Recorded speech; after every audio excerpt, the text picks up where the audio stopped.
Hey guys, welcome to the JK study online. Guys, मैं लाया हूँ आपके लिए एक important notice by government of Jammu and Kashmir, department of food, civil supplies and consumer affairs, civil secretariat, Srinagar. तो guys, इसमें जो मेन आपको मैं बता सकता हूँ इसमें क्या है। इसमें सब्जेक्ट आप जैसे देख सकते हैं, सब्जेक्ट में बात की गई है कंडक्ट ऑफ सिंगल एग्जामिनेशन। ठीक है, जैसे एसएससी में होता था, एसएससी में कौन सा एग्ज़ाम होता था, एसएससी में जैसे ये आप देख सकते हैं सीजीएल हुआ करता था। ठीक है, CGL combined graduate level exam. ठीक है, तो वैसे ही उसी तर्ज पे इन्होंने एक सिंगल एग्ज़ाम लेने की बात की है और ये जेकेएसएसबी ही कंडक्ट करवाएगी। ठीक है, और इसमें क्या क्या मेन चीज़ें हैं वो मैं आपको बताऊंगा। इसमें जैसे ही आप देख सकते हैं ये ऑर्डर आज ही का है। ठीक है, इसमें कंडक्ट ऑफ सिंगल एग्जामिनेशन की बात की गई है, यानी combined graduate level exam JKSSB के द्वारा जो लिया जाएगा। ठीक है, इसमें आप देख सकते हैं ये सारी वैकेंसीज जो रेफ़र की गई हैं, ये सारी वैकेंसीज जैसे हेल्थ एंड मेडिकल एजुकेशन में है, हेल्थ एजुकेटर की इसके लिए प्रिस्क्राइब्ड क्वालिफ़िकेशन ग्रेजुएशन है। फाइनेंस डिपार्टमेंट में अकाउंट असिस्टेंट की, इसके लिए भी क्वालिफ़िकेशन जो प्रिस्क्राइब्ड है वो ग्रेजुएशन है।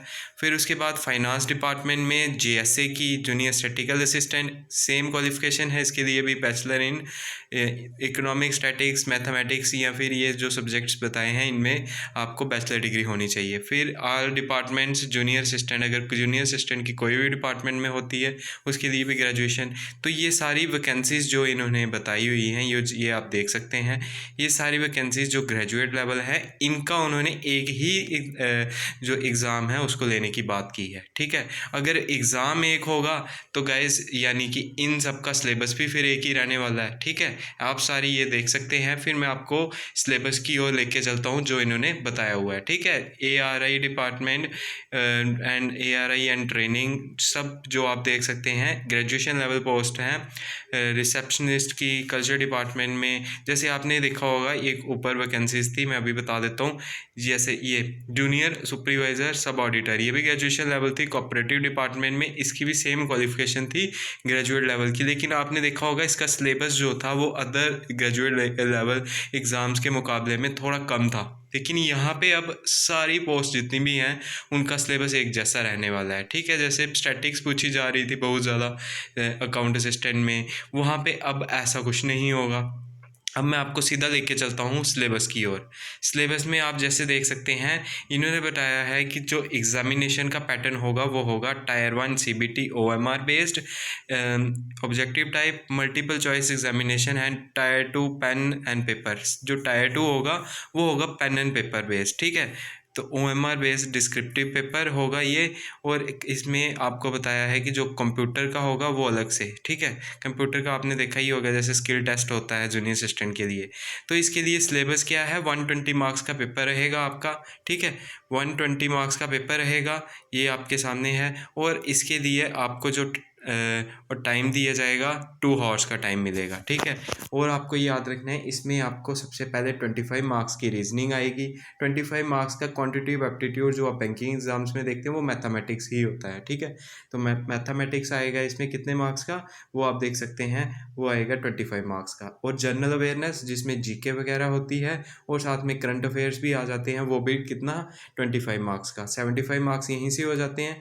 फिर आपको 20 मार्क्स की आएगी इंग्लिश। ठीक है, फिर उसके बाद लास्ट में आपको दिया हुआ है computer science, finance, accounts, statics और मैथ में से जो भी होगा इन सब का अगर देखा जाए 2-2 3-3 क्वेश्चंस इन सब के आ जाएंगे और टोटल मार्क्स बन जाएंगे इसमें 25। ठीक है, तो 25 तो देखा जाए तो 4 है तो 100 और साथ में 20 मार्क्स की इंग्लिश, टोटल ही 120 का ही रहेगा। ठीक है, तो आप ये देख सकते हैं यही होगा। अब टायर 1 को क्लियर करने के बाद आपको शॉर्टलिस्ट किया जाएगा टायर 2 के लिए। ठीक है, टायर 2 में क्या होने वाला है वो मैं आपको बता देता हूँ। टायर 2 में आपका होगा जो 1 आवर का पेपर। ठीक, ये आप देख सकते हैं सबसे पहले 1 घंटे का पेपर है और ये डिस्क्रिप्टिव होगा। डिस्क्रिप्टिव यानी अगर आपको नहीं पता है तो मैं बता दूं, डिस्क्रिप्टिव यानी जहाँ पे आपको लिखना होगा। ठीक है, आपको वहाँ पे और टिक क्रॉस नहीं करने हैं, जैसे वहाँ पे OMR शीट में आप वो गोल जैसे जो होते हैं डॉट्स को फिल करते हैं वैसा नहीं होगा। इसमें आपको लिखना है वहाँ पे प्रॉपर क्या लिखने हैं। एसेज आपको पूछ सकते हैं वहाँ पे, प्रिसाइज राइटिंग आपको आ सकती है, लेटर राइटिंग आ सकती है और एप्लीकेशंस भी आपको वहाँ पे करने को आ सकती हैं। ये कितने मार्क्स का होगा, ये आपको होगा 100 मार्क्स का, ये आपको ध्यान रखना है, ठीक है। इन दोनों का मिलके फिर बनेगा फाइनल मेरिट। और इससे क्या फ़ायदा होगा वो भी मैं आपको बता देता हूँ। इससे क्या होगा, एक फ़िक्स कैलेंडर रहेगा, ठीक है। फ़िक्स कैलेंडर यानी सबका एक ही जो टाइम पे एग्ज़ाम होंगे, सबका एक ही टाइम पे एग्ज़ाम होगा और साथ में सिलेबस भी सबका एक जैसा रहेगा, ठीक है। इम्पॉर्टेंट क्या चीज़ है वो मैं आपको बता देता हूँ, इसमें लिखा भी हुआ था।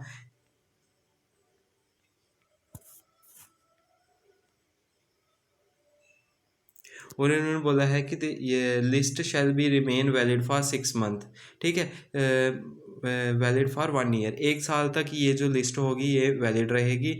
और इसको नेक्स्ट 6 मंथ के लिए एक्सटेंड भी वो कर सकते हैं अगर उनका मन चाहेगा इसमें तो, ठीक है। तो और आपको इसमें मैं आपको बता देता हूँ इसके बेनिफिट्स क्या हैं, एडवांटेजेस क्या हैं, ठीक है। एडवांटेजेस इन्होंने बताई हुई हैं कि ये सब एडवांटेजेस रहेंगी इसकी, ठीक है। कौन कौन सी हैं, वन बाय वन मैं आपको बताता हूँ।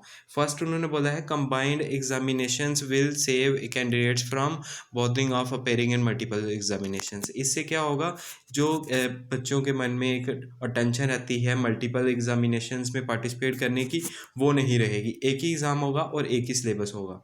नेक्स्ट क्या है, combined examination will save candidate from repeated pain and hardships of appearing in multiple exams for identical and similar post.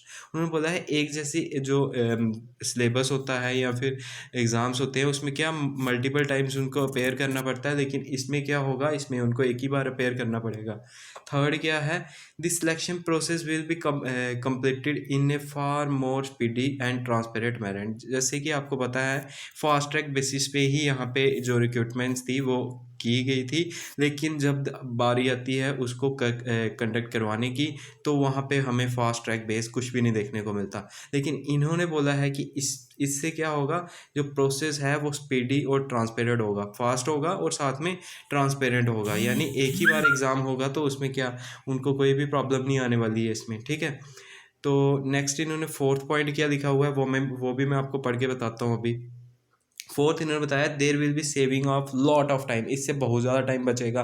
तो वो तो सिंपल सी बात है, सेम एग्ज़ाम्स जो लगभग मार्च से स्टार्ट होते हैं वो अगस्त तक पहुंच जाते हैं, लेकिन अभी तक कंडक्ट नहीं हुए होते। एक ही बार होगा तो वो लगातार उससे क्या होगा, लगातार और टाइम सेव होता रहेगा, ठीक है। जो भी न्यू पोस्ट आएंगी अगर उनका सेम एग्ज़ाम होगा तो वो क्या है, और टाइम सेव होगा, एनर्जी सेव होगा और रिसोर्सेज जो बहुत से कैंडिडेट्स होते हैं उनको अलग अलग टाइम पे उनको अपेयर करना पड़ता है। कुछ कैंडिडेट्स को दूर से भी आना पड़ता है, उनके भी रिसोर्सेज खर्च होते हैं और बोर्ड के भी रिसोर्सेज लगते हैं अलग अलग एग्ज़ाम्स को कंडक्ट करवाने में, ठीक है। जैसे कि उन्होंने उनको भी बहुत से ऑफिशियल्स को एक जगह पे लाना पड़ता है उनको कंडक्ट करवाने के लिए।